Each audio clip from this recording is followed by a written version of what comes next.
الذي من علينا بولادة المصطفى سبحان اللہ الحمد لله الذي من علينا بولادة المصطفى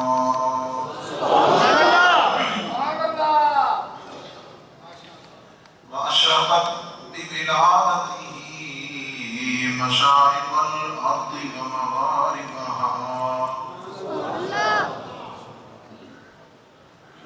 الذي كان نبيا وآدم بين الطين والماء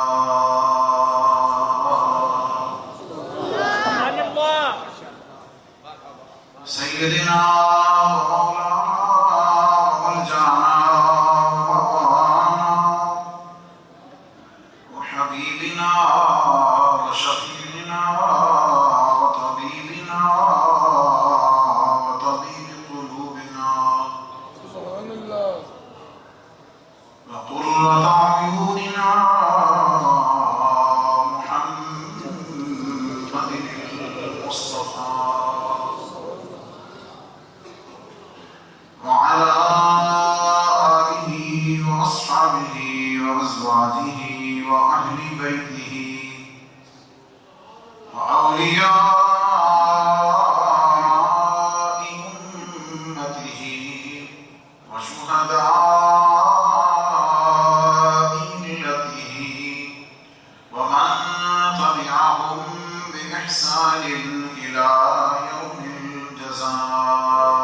بخشی آپ کی مشکور کرم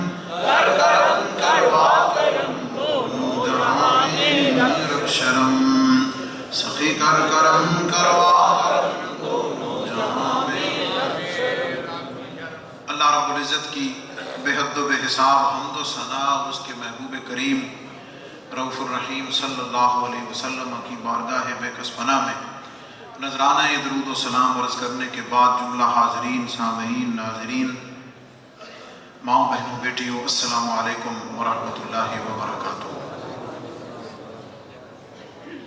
اللہ رب العزت کا یہ کرم کہ اس نے ہمیں نبی پاک صلی اللہ علیہ وسلم کی امت میں اور حضور علیہ السلام کا ذکر کرنے والوں میں پیدا فرمایا۔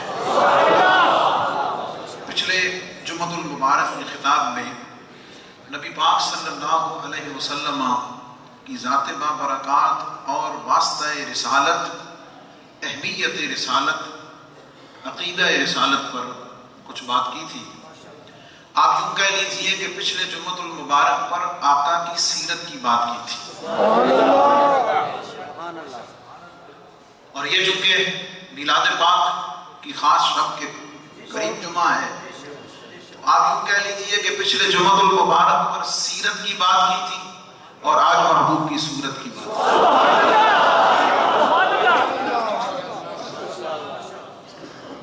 اور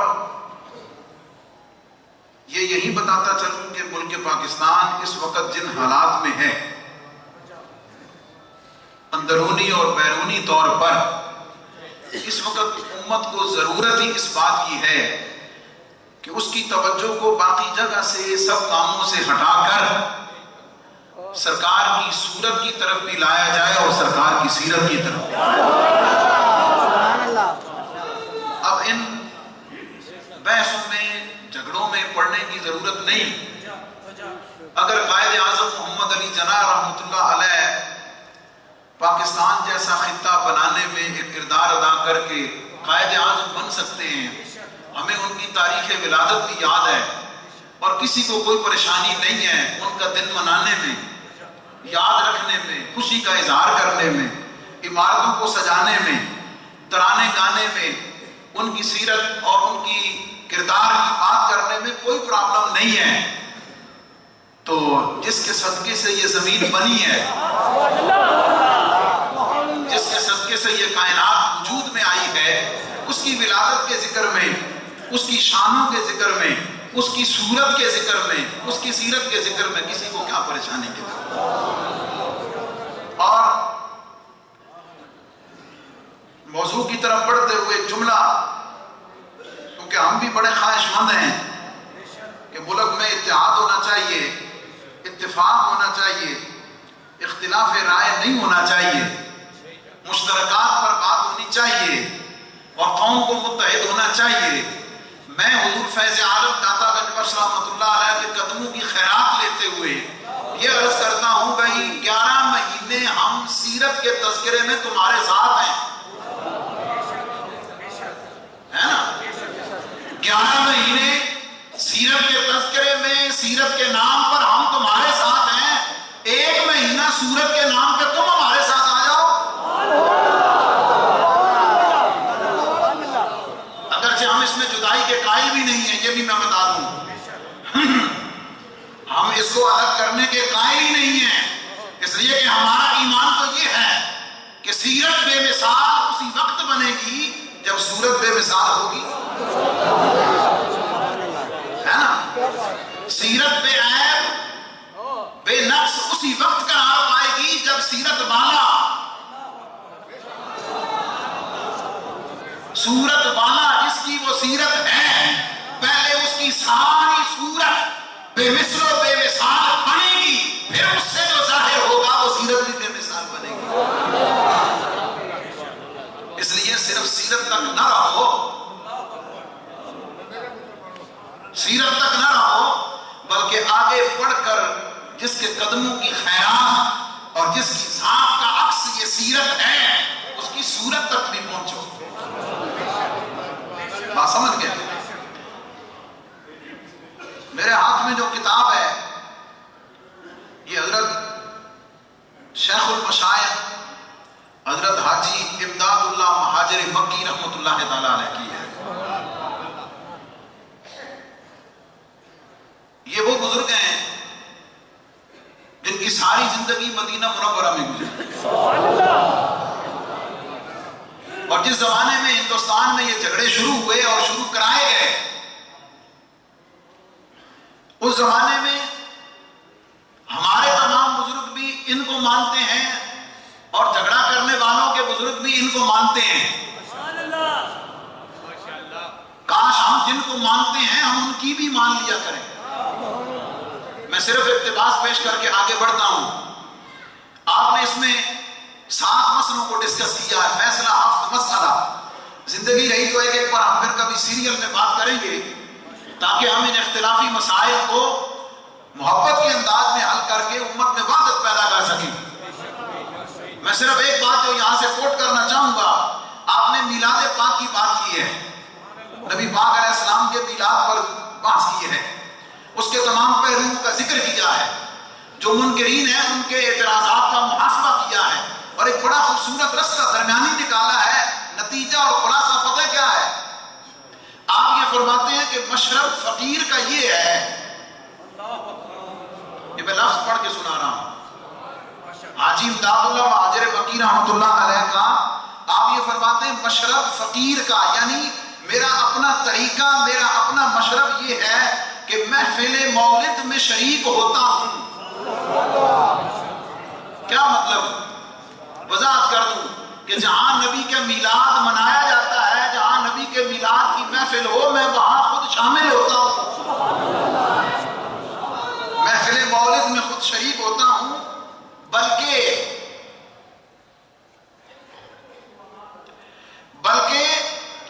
ذریعہ برکات سمجھ کر ہر سال منعقد بھی کرتا ہوں۔ کیا مطلب؟ جہاں پتہ چلے نبی کے میلاد کا پروگرام ہے وہاں جاتا بھی ہوں، اور صرف جاتا ہی نہیں، خود بھی اپنے گھر میں حضور کی میلاد کی محفل سجاتا ہوں۔ اگلی بات، اور قیام میں لطف اور لذت پاتا ہوں۔ کیا مطلب؟ کہ جب نبی کا نام آئے، سرکار علیہ السلام کا ذکر پاک آئے، اور حضور کی بارگاہ میں سلام کا نذرانہ پیش کرنے کے لیے جب حاضرین کھڑے ہو جائیں،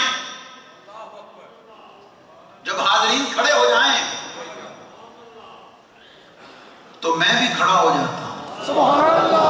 میں بیٹھا نہیں رہتا، میں بھی کھڑا ہو جاتا ہوں اور لطف اور لذت پاتا ہوں۔ کیا مطلب؟ سلام یہاں پڑھتا ہوں، موجود اپنے آپ کو مدینے میں پاتا ہوں۔ یہ میں نے صرف ایک حوالہ دیا ہے، اس لیے دیا ہے کہ ہمارا ملک اب ان چیزوں کا متحمل نہیں ہے، ہمارے وسائل اس سے کہیں آگے ہیں۔ نبی کے نام پر، نبی کے ذکر پر جہاں بھی جمع ہوئے ہو، نبی کی یاد کے لیے جو بھی جمع ہوا ہو، وہ میلاد کے نام پر ہو یا سیرت کے نام پر ہو، وہ سیرت کے نام پر ہو یا سورت کے نام پر ہو، چلے جاؤ وہاں جاؤ گے نبی کے ذکر کی برکتیں تمہیں ضرور ملیں گی۔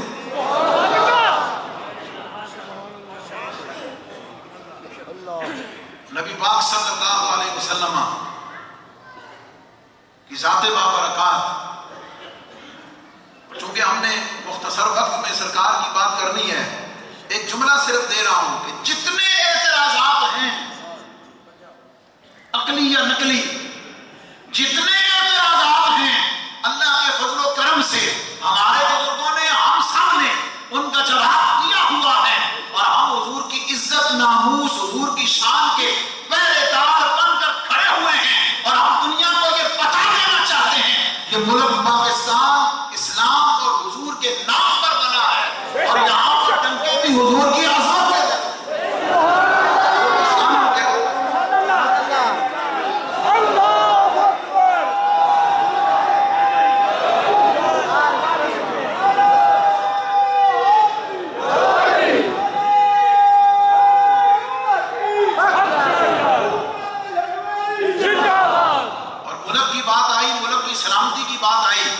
یہاں سے پیغام صرف اس باؤنڈری میں نہیں ہوتا، اللہ تعالیٰ خوش رکھے، بھلا کرے، برکتیں عطا کرے کیو ٹی وی کو، وہ پیغام اب پوری دنیا میں جاتا ہے، پہنچتا ہے، لوگ سنتے ہیں۔ تو ملک کی بات آئی تو میں یہیں پہ یہ بتاتا چلوں، حکومت پاکستان نے جو اینٹی ٹیررزم ایکٹ بنایا ہے، قومی ایکشن پلان تلقین بنایا ہے، ڈیزائن کیا ہے، تحفظ پاکستان ایکٹ بنایا ہے۔ انسداد دہشت گردی کے لیے حکومت جو کچھ کر رہی ہے ہم اس کی تعیین بھی کرتے ہیں، اس کی تحسین بھی کرتے ہیں۔ اور جو چیز آپ کو بتانے کی ہے شعور کی بیداری کے لیے، اویئرنیس کے لیے، وہ بھی میں ضرور بتاؤں گا۔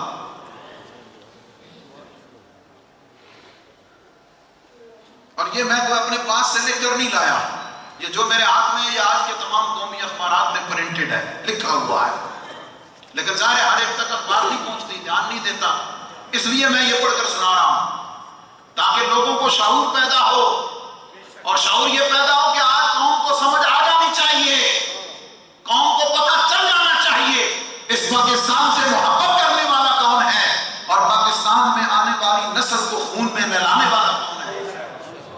پتہ ہونا چاہیے قوم کو ہمدرد کون ہے اور دشمن کون ہے۔ کہتے ہیں جناب اپنے ارد گرد پر نظر رکھیں، توجہ رکھیے گا ذرا، کسی اجتماع، تقریب، عبادت گاہ، مدرسہ یا درسگاہ میں کہیں دہشت گردی کو، انتہا پسندی کو، فرقہ واریت کے جھنڈے کو فروغ تو نہیں دیا جا رہا؟ کیا مطلب؟ ذرا آنکھاں کھول کے رکھو، کان بھی کھول کے رکھو، گزردہ دھیان دیا کرو۔ کیا کہیں دہشت گردوں کو مجاہدین تو نہیں کو کہہ رہا؟ دھیان رکھو، یہ جملہ میں پڑھ کے سنا رہا ہوں، کہیں دہشت گردوں کو مجاہدین تو نہیں کہا جا رہا، کسی جگہ دہشت گردوں سے ہمدردی کا اظہار تو نہیں کیا جا رہا، کسی جگہ کہیں دہشت گردوں کے لیے دعائیں تو نہیں کی جا رہی۔ ہم دعائیں کرتے ہیں لیکن دہشت گردوں کی نیست و نابود ہونے کے لیے دعا کرتے ہیں۔ کہیں نفرت انگیز یا اشتعال انگیز تقریریں تو نہیں کی جا رہی، دہشت گردی، انتہا پسندی، فرقہ واریت پر مبنی کوئی لٹریچر، اخباری مضامین، میگزین، کتابچے، پمفلٹ کہیں تقسیم تو نہیں کیے جا رہے۔ اور ذرا دھیان رکھو، یہ دیواروں پر کہیں کالعدم تنظیموں کی طرف سے وال چاکنگ تو نہیں کی جا رہی، دھیان رکھو ذرا۔ S M S, social media کے ذریعے کوئی بھی فرقہ واریت کی بات، کوئی بھی نفرت انگیز بات، کوئی بھی اشتہار تو نہیں دیا جا رہا۔ بات سمجھ گئے؟ اس کو اب میرا آپ سب کا کام ہے دیکھنا، اپنی توجہ میں رکھنا۔ پھر فرماتے ہیں کہ دہشت گردوں سے ہمدردی پاکستان سے غداری ہے، کالعدم تنظیموں کی مالی معاملت کرنا یہ پاکستان سے خیانت ہے۔ اپنے ارد گرد پر نظر رکھیں، دھیان دینا ذرا، یہ ہمارے اہل سنت اس کا دھیان نہیں رکھتے، اس لیے میں نے ضرورت محسوس کیا کہ میں بتاؤں، پڑھ کر سناؤں قومی اخبارات کا یہ پورا اشتہار۔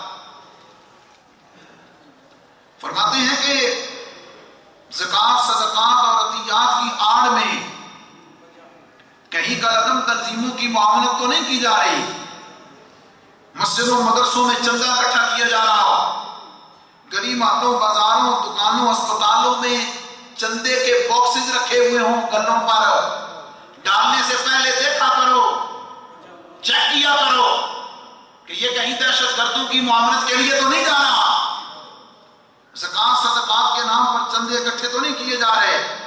اگر کوئی قدرتی آفات آ جائیں یا کوئی فلاحی مقصد بنا لیا جائے اور اس کی آڑ میں پیسہ قوم کا اکٹھا کر کے پھر اسلحہ خرید کر پھر کہیں ایسا نہ ہو کہ اسی سے اس قوم کے خلاف جہاد کے نام پر دہشت گردی تو نہیں پھیلائی جا رہی۔ قدرتی آفات کے دوران کہیں بھی امدادی کیمپ لگانے کی کسی دہشت گرد اور کالعدم تنظیم کو اجازت نہیں ہے، اور قربانی کی کھالیں بھی اکٹھی کرنے کی اجازت نہیں ہے۔ اگر کہیں لاوارث سامان پڑا ہو، موٹر سائیکل، گاڑی ہو، دھیان رکھیں۔ اجنبی شخص کوئی بھی گھر میں آئے، کسی جگہ دھیان رکھیں، توجہ رکھیں، اور کرایہ داروں کے حوالے سے خصوصی دھیان رکھیں، کرائے پر دیتے ہوئے، لیتے ہوئے، دائیں بائیں نیا کرایہ دار ہے اس پر نظر رکھیں۔ یہ ساری وہ چیزیں ہیں کہ جن کا دھیان رکھنا مجھے بھی ضروری ہے اور آپ کو اس سے کہیں زیادہ ضروری ہے، اور انشاءاللہ میں کوشش کر رہا ہوں کہ میں جو کل عدم تنظیمیں ہیں جن کو حکومت پاکستان نے دہشت گردی کی وجہ سے کل عدم قرار دے دیا ہے ان کی پوری لسٹ میں لوں اور میں آپ کو بتاؤں گا اعلان کہ یہ ہے ملک پاکستان کی کل عدم تنظیمیں، اور یہ بھی آپ کو بتاؤں گا کہ کل عدم ہے اور کون سا نام بدل کر اب کس طریقے سے کام کر رہی ہے. یہ میرا فرض ہے. جب میں یہ بات کرنے لگا نا تو میں نے ڈسکس کیا کچھ دوستوں سے، انتظامیہ کے لوگوں سے، یار میں نے پوری دنیا میں یہ لائیو جائے گا، میں نے بتانا ہے. تو مجھے دوست کہنے لگا مفتی صاحب چلو مطلب ان لوگوں کا کیا پتا، یہ بڑے ظالم ہوتے ہیں، ہٹ پہ کر لیتے ہیں، یہ کر لیتے ہیں. بات سمجھ گئی؟ میں نے کہا یار اگر سرحدوں کی حفاظت کرتے ہوئے دہشت گردی کے خاتمہ کرنے کے لیے میری پاک فوج کے جوان افسران اگر جان کا نذرانہ پیش کر سکتے ہیں تو ہماری تو تاریخی شہادتوں والی ہے، ہمیں ڈرنے کی کیا ضرورت ہے؟ سمجھ گئے؟ اور یہ میں بتا دوں مجھے باقاعدہ تھریٹ ہوا اور میں نے یہی کہا، میں نے کہا اگر جان اپنے ملک کے لیے، اپنے دین کے لیے، امن کے لیے، حضور کی محبت کے پیغام کو پھیلانے کے لیے جائے تو اس سے نفع کا تو سودا ہی کوئی نہیں ہے، اس سے تو نفع کا فائدہ کوئی نہیں ہے. اب یہ سوچ کر ہم علمی خیانت کریں، ہم بددیانتی کریں، ہم اس پیغام کو لوگوں تک پہنچانے سے بھاگ رہے ہیں اور لوگوں کو نہ بتائیں کہ تمہارا دوست کون ہے اور دشمن کون ہے. اللہ رب العزت نے ہمارے بزرگوں کی قربانیوں سے ہمارا ملک ہمیں دیا ہے، ہم اس کے وارث ہیں. وراثت نہیں جھگڑا ہوتا ہے نا، یہ ملک پاکستان اس سے کہیں زیادہ اس کا اخبار ہے. یہ میں نے چلتے ہوئے پاکستان کی بات ہوئی تھی، میں نے آخر میں کرنی تھی، میں نے یہیں پہ بتا دی. اب ظاہر ہے میلاد پاک کا مہینہ ہے، جو میں نے سوچا ہوا تب تو میں اس کو شاید سمیٹ بھی نہ سکوں گا. نبی پاک صلی اللہ علیہ وسلم کی ذات بابرکات اللہ رب العزت نے ہمارے اوپر کرم کیا ہے. میں سوچ رہا تھا کہ میں کس پہلو کو لوں اور کس پہلو کو ترک کروں، کون سی بات لوں اور کون سی بات چھوڑوں. چھوڑی تو جا سکتی نہیں. میں تو اگر اپنے نبی کی زلف کی ایک زلف کی بات سے شروع کروں، اس کی عظمت و فضیلت سے بات کو شروع کروں، نبی کے ناخن تک پائے مبارک کے نقش تک بات کروں، نبی پاک علیہ الصلوۃ والسلام کی صورت کی بات کروں، نبی پاک کی سیرت کی بات کروں، وہ نبی اللہ نے ہمیں صورت کے اعتبار سے بھی بے مثل و بے مثال دیا ہے، سیرت کے اعتبار سے بھی بے مثل و بے مثال. پوری دنیا میں چلے جائیں، کہیں بھی چلے جائیں، سرکار کے دیوانے موجود ہیں، چاہنے والے، محبت کرنے والے، دیوانہ وار عشاق موجود ہیں جو سب کچھ نبی کی ایک مسکراہٹ پر، نبی کی ایک ادا پر، سرکار کی ایک سنت پر، سرکار کی سیرت کے عکس پر قربان کرنے کے لیے تیار ہیں. جب میں اس سورے کو پڑھ رہا تھا تو مجھے حضرت حسن رضا خان بریلوی رحمۃ اللہ تعالیٰ علیہ کی مشہور نعت ہے، مجھے اس کا قصہ یاد آیا اور میں میلاد کے موقع پر خود بھی اس طرح لطف لیتا ہوں اور آپ کو بھی ساتھ شامل کرتا ہوں. بات سمجھ گیا نا؟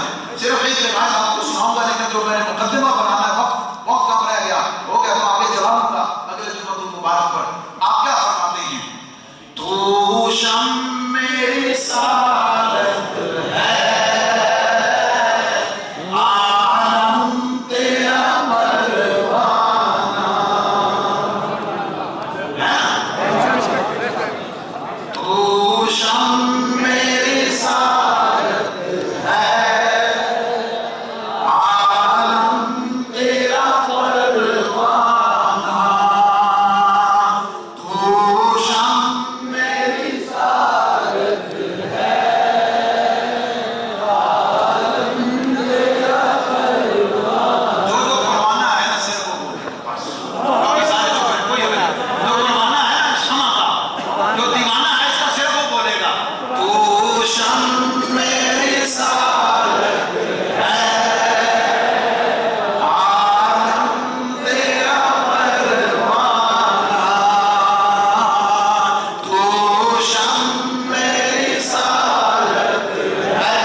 پیدا کیا مخلوق میں.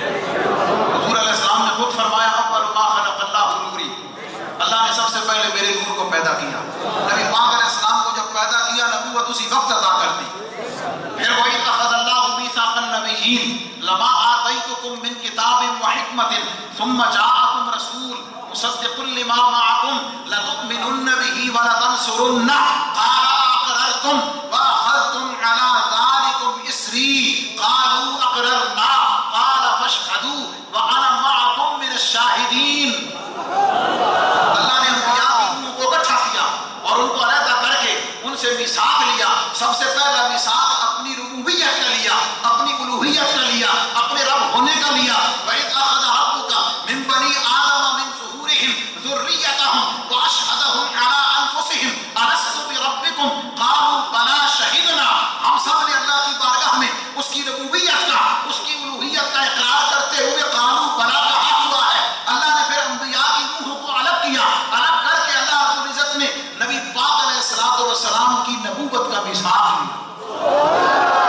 سارے نبیوں کی روحوں کو الگ کیا اور فرمایا جب تمہارے پاس میرا یہ عظمتوں والا رسول تشریف لے آئے تو آدم علیہ السلام تیرا کلمہ اپنا ہوگا، تیرا کلمہ ہوگا لا الہ الا اللہ. آدم صفی اللہ. ابراہیم تیرا کلمہ ہوگا لا الہ الا اللہ، ابراہیم خلیل اللہ. اسماعیل تیرا کلمہ ہوگا لا الہ الا اللہ، اسماعیل ذبیح اللہ.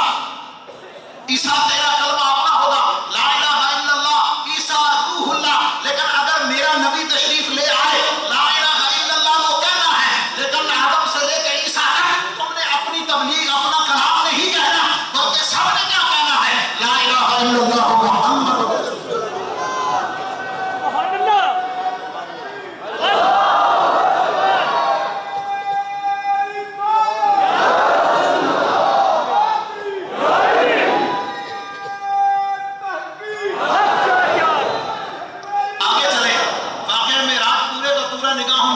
شمع رسالت کی سمجھ آ جائے گی. واقعہ معراج پورا مسجد اقصی میں میرے آقا نے امامت کرائی، پورا سفر کیا، رستے میں انبیاء کو کھڑا کر دیا. موسیٰ علیہ السلام کھڑے حضور کی بارگاہ میں سلام عرض کر رہے ہیں. اللہ رب العزت نے انہیں دیدار کرا دیا. وہاں سب نے کیا دیکھ کر کیا کہا؟ تو شمع رسالت ہے.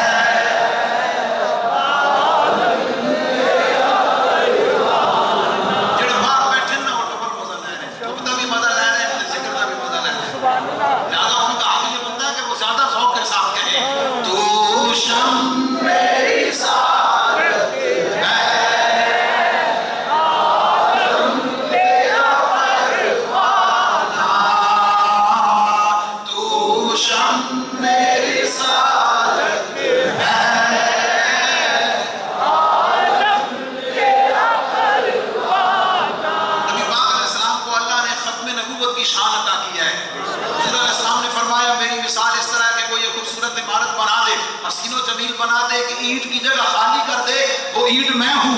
قصر نبوت کو، محل نبوت کو مکمل کرنے والا میں ہوں. سب نبیوں کو نبوت میری وجہ سے عطا کی گئی ہے. حضرت عمر رضی اللہ تعالیٰ عنہ تورات کے اورات پڑھ رہے تھے. نبی پاک علیہ السلام نے دیکھا چہرہ مبارک متغیر ہوا، چہرے پہ جلال ظاہر ہوا، توجہ نہیں فرمائی. حضرت ابوبکر صدیق رضی اللہ تعالیٰ عنہ نے عمر فاروق کو متوجہ کیا. عمر دیکھتا نہیں کہ نبی پاک کا چہرہ متغیر ہو رہا ہے، تو تورات پڑھ رہا ہے. فوراً بند کر دی. حضور کی بارگاہ میں حدیث میں کہ گھٹنوں کے بل بیٹھ گئے، ہاتھ کھڑے کیے، ایسے ہاتھ باندھ کر عرض کرنے لگے یا رسول اللہ صلی اللہ علیہ وسلم میں تو ویسے ہی پڑھ رہا تھا، بلکہ میرا ایمان تو یہ ہے. حضرت عمر نے فرمایا رضیت باللہ ربا وبالاسلام دینا وبمحمد نبیا. یا رسول اللہ اسلام میرے لیے دین کافی ہے، اللہ میرے لیے رب کافی ہے، اور آپ محمد رسول اللہ میرے لیے رسول کافی ہیں. نبی پاک علیہ السلام نے فرمایا عمر تو تورات پڑھ رہا ہے، تو عیسیٰ علیہ السلام کی کتاب کو پڑھ رہا ہے. آج اگر عیسیٰ خود بھی موجود ہوتے،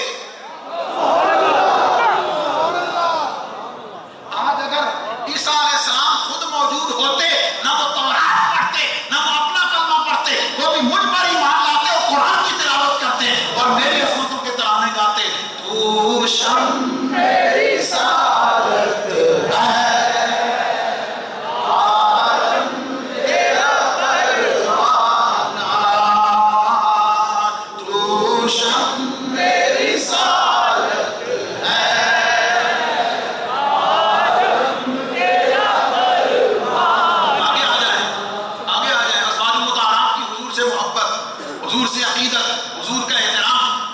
تمام صحابہ صدیق اکبر سے لے کے حضور کے آخری صحابی تک تمام تابعین تبع تابعین، یہ میں سمیٹ رہا ہوں کیونکہ وقت کم ہے، سلسلہ اولیاء کو لے لیں، حضرت خواجہ حسن بصری سے لے کے میرے دادا گنج بخشوی حجویری تک، خواجہ معین الدین چشتی اجمیری تک، بابا فرید الدین مسعود گنج شکر تک، سلسلہ قادریہ، نقشبندیہ، سہروردیہ، چشتیہ، تمام علماء محدثین، چاروں ائمہ، چاروں فقہا، یہ جتنے کے جتنے تمہیں کائنات میں، علامہ اقبال تک، مجدد الفسانی تک، امام احمد رضا فاضل بریلوی تک، تمام کے تمام تمہیں جو کچھ نظر آتا ہے، یہ جس کس کے دیوانے نظر آتے ہیں؟ یہ کس کے دیوانے نظر آتے ہیں؟ یہ کس کے پروانے نظر آتے ہیں؟ تو شم میری سعادت ہے، عالم تیرا پروانہ، تو شم میری سعادت ہے، عالم تیرا پروانہ۔ اور پھر مجاہدین کو لے لیں، بدر کے مجاہدین کو لے لیں، احد کے مجاہدین کو لے لیں، خندق کے مجاہدین کو لے لیں، احزاب کے مجاہدین کو لے لیں، اس کے بعد جتنی غزوات ہوئے ہیں نبی پاک کے زمانے پاک میں، اس کے بعد جتنے بھی مارکے ہوئے ہیں، ان مجاہدین کی فہرست کو لیتے چلے آؤ، اور میں خراج تحسین پیش کرتے ہوئے ملک پاکستان کے شہداء کو، اور اس کے بعد حضور کی ناموس پر میں پوچھنا چاہوں گا، غازی ملت علم الدین شہید بھی تو کسی کا دیوانہ نکلا نا، ممتاز قادری بھی تو کسی کا دیوانہ نکلا، ان سب کو دیکھ لیں کہ سب اپنی جانوں کا نذرانہ پیش کیوں کر رہے ہیں؟ اس لیے کہ سب کا ایمان ہی یہی ہے کہ تو شم میری سعادت ہے، عالم تیرا پروانہ، تو شم میری سعادت ہے، عالم تیرا پروانہ۔ صرف ایک بات، ہم سب کے باپ حضرت آدم علیہ السلام، بڑی طویل روایت ہے، مختصر بیان کروں گا، وقت کے اندر ختم۔ حضرت آدم علیہ السلام زمین پر اتار دیے گئے، روایات میں موجود ہے 300 سال تک سر نہیں اٹھایا، روتے رہے، اور محدثین مفسرین نے وضاحت کی ہے اس کائنات میں اللہ کے لیے سب سے بڑھ کر رونے والی ذات، آنسوؤں کے ساتھ حضرت آدم علیہ السلام کی ذات ہے۔ حضرت جبریل امین کو ان کا رونا دیکھ کر ترس آیا، حضرت جبریل امین کو، اور پھر اللہ کی بارگاہ میں عرض کی کہ مولا کریم یہ تیرا خلیفہ ہے زمین پر، تیرا محبوب ہے، تو کرم فرما، اور اس کے اپنے خیال کے مطابق جو اس کی خطا تیرے اور رب کے درمیان میں ہے، مولا تو اس کو معاف کر دے۔ ادھر اللہ کی بارگاہ میں عرض کی، زمین پر اتر کر جبریل امین حضرت آدم علیہ السلام کے پاس آئے اور ان کو آ کر ایک بات یاد دلائی،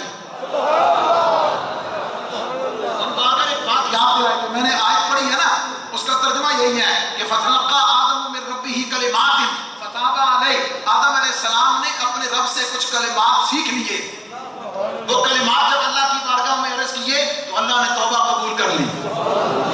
تفسیر القرآن میں قرآن کی روشنی میں وہ کلمات مفسرین نے لکھے ہیں، ربنا ظلمنا انفسنا وان لم تغفر لنا وترحمنا لنکونن من الخاسرین۔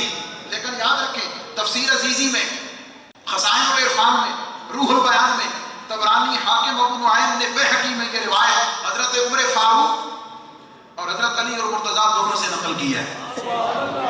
انہوں نے کیا روایت نقل کی ہے کہ ایک دن آدم علیہ السلام کے دل میں اللہ نے خود خیال ڈالا، جبریل امین نے آ کر یاد دلایا، دل میں الہام اور القاء ہوا، وہ یہ ایک دن یاد آیا کہ اللہ رب العزت نے جب مجھے پیدا فرمایا تھا، میں نے جب اپنی آنکھیں کھولی تھی تو میری سب سے پہلی نظر اللہ رب العزت کے عرش پر پڑی تھی، میں نے عرش کے پایوں پر لکھا ہوا دیکھا تھا، لا الہ الا اللہ محمد رسول اللہ۔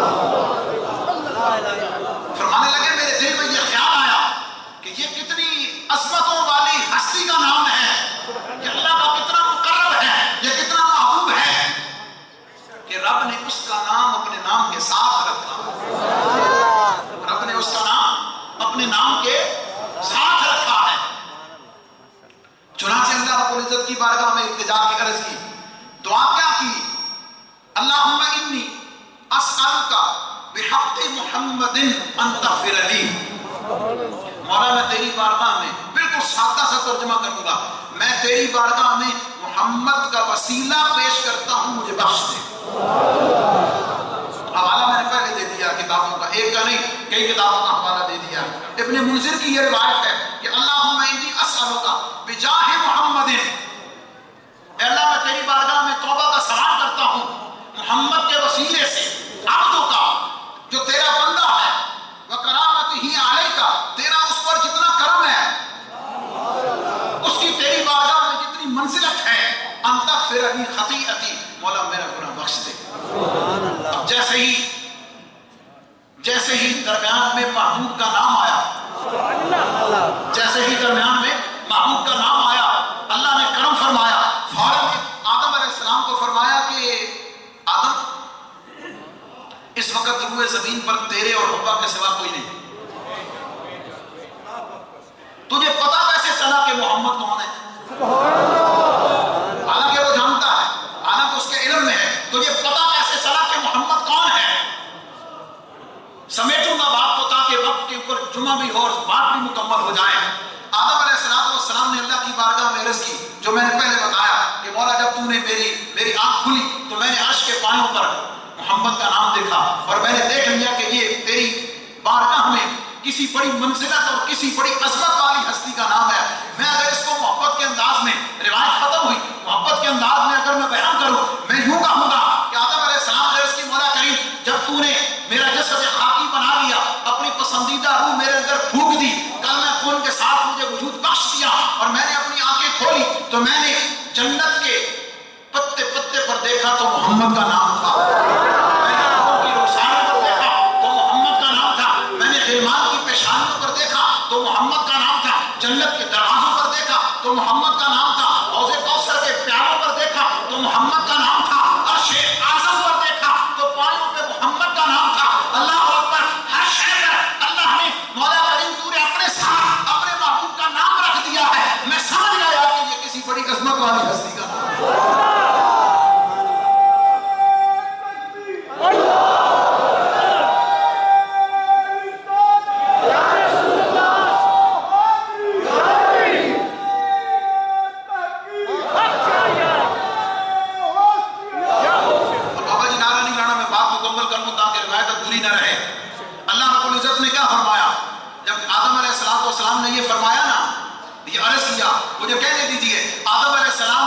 محبوب کی تعریف کی، اللہ کے محبوب کی نعت کی، رب خوش ہوا، اللہ رب العزت نے فرمایا آدم سن، لولا ہو، سن لے کہ تیری نسل میں، تیری اولاد میں آنے والے ہیں، پیدا تیری اولاد میں ہوں گے، لیکن یاد رکھ تجھے بھی پیدا ان کی وجہ سے کیا ہے، لولا ہو لما خلقتک، آدم اگر یہ نہ ہوتے تو تجھے نہ پیدا کرتا۔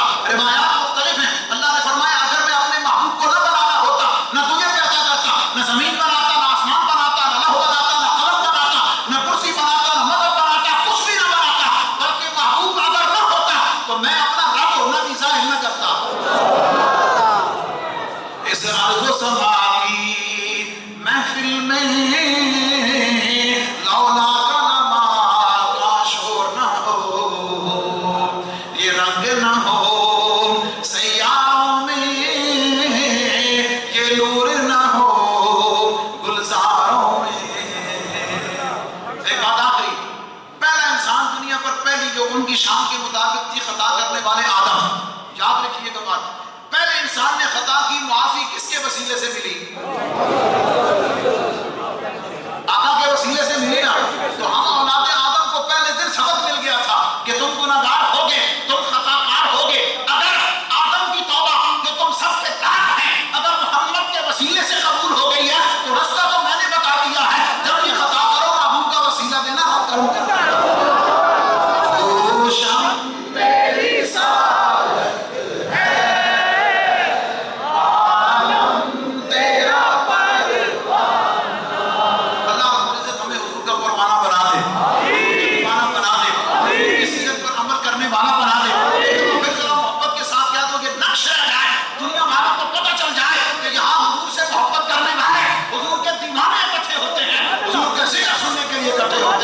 تو شام